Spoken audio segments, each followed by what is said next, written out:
What if the most powerful thing you do before the new year isn't setting a goal, isn't making a resolution, isn't fixing anything at all, but pausing long enough to listen?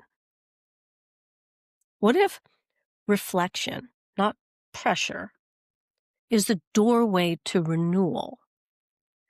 Today's episode is an invitation to slow down, to gently look back before you rush forward, and to enter the new year not from exhaustion, but from intention. And before we begin, please subscribe to my YouTube channel, where I share these conversations and reflections and meditations that pair beautifully with each week, especially if you're craving clarity, calm, and a meaningful reset. So welcome back, everybody, to the Soul Talk podcast. I'm Marybeth Hrim. I'm a mental health therapist. I'm a coach, a runner, and a lifelong student of the mind-body-spirit connection. And if you're listening to this right now, chances are you're tired. Not just physically, but emotionally, mentally, energetically. The holidays have a way of doing that. Even the good moments can be a lot. And that's why this final week of our Healthy Holiday Habit series isn't about doing more. It's about honoring what's already happened and choosing how you want to carry yourself forward. Because renewal doesn't come from force. It comes from awareness. So why does reflection matter? It matters because we live in a culture that moves super fast. As soon as one season ends, we're pushed into the next. New goals, new expectations, new pressure to be better, to be more. But here's what I want to gently remind you. You don't have to rush into becoming. You get to pause and integrate. Reflection allows you to metabolize your experiences emotionally, mentally, physically. Without reflection, we repeat patterns unconsciously. With reflection, we choose differently. And this isn't about judging the past few weeks. It's about asking with kindness, what supported me? What drained me? Where did I abandon myself? Where did I show up with courage? What do I want to carry forward? And what am I ready to release? So let's go ahead and let go of resolution energy. Let's talk honestly for a moment about that. January 1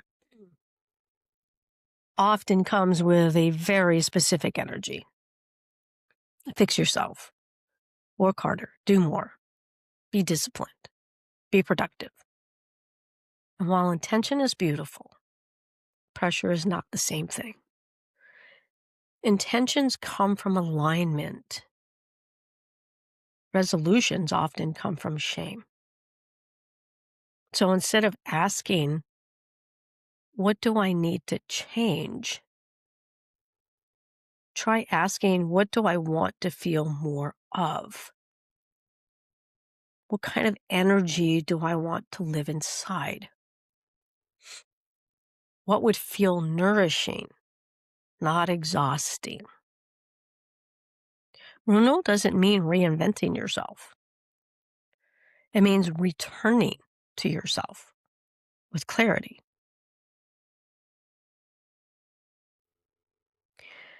You know, as someone who's spent decades in the mental health field and as someone who's lived through major health challenges, I've learned something that shapes how I enter every new season. The body remembers what the mind tries to skip. If I don't pause, if I don't reflect, if I don't listen, then what happens is that I carry all that old stress, old grief, and old expectations right into the next chapter. And I don't want to do that. And I don't want that for you.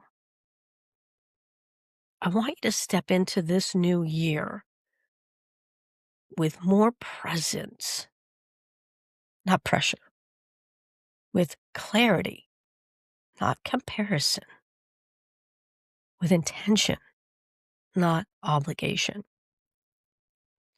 So here's some gentle reflection prompts for you. I really want you to think about.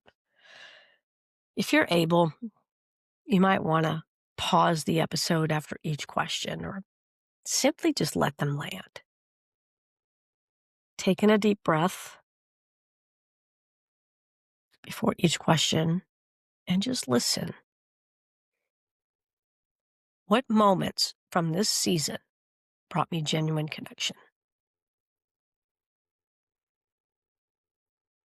Where did I feel most like myself?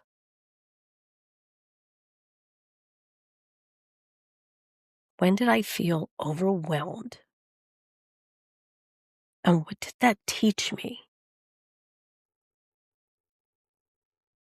What habits supported my nervous system? What habits pulled me away from my center?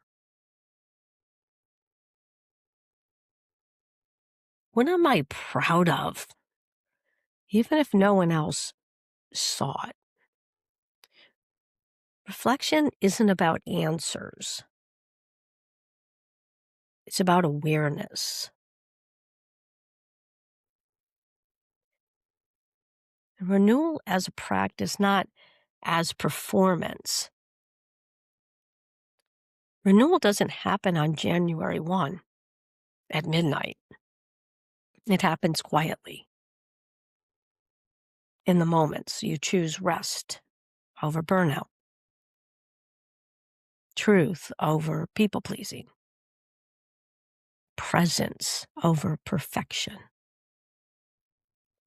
Renewal sounds like I can begin again without erasing myself. I don't have to earn rest. I trust my pace. I choose what supports my well-being. And sometimes renewal means doing less, not more. So let's go ahead and begin to create intentions that make you feel alive. Instead of rigid goals, consider anchors for the year ahead. One word, one value, one guiding principle. Some examples would be presence, integrity, ease, courage, connection, consistency, compassion. Now ask yourself, if I live this word more fully, how would my days feel different? That your intentions be felt, not forced. And over these 6 weeks, we've talked about nourishment, movement, boundaries, connection, reflection. And underneath it all has been one consistent truth. Your well-being is not something you achieve. It's something you practice. Healthy habits are not about perfection. They're about relationship with your body, with your emotions, your time, and your values. You don't have to carry everything into the new year. You get to choose. So here's a gentle blessing for the new year. As you step into what's next, may you move forward with intention, not urgency. May you honor your body's wisdom. May you protect your peace. May you allow joy to be simple. And may you trust that you are already enough, exactly as you are. And if this episode resonated with you, I'd love for you to subscribe to my YouTube channel. There you'll find reflective meditations, grounding practices, and intentional resets to support you as you move into this new year, gently and fully. Thank you so much for walking through this season with me. And thank you for choosing awareness over pressure. And thank you for honoring yourself. I'm so proud of you for doing that. I'll see you on the path ahead. Till next time, I'm Marybeth Hrim.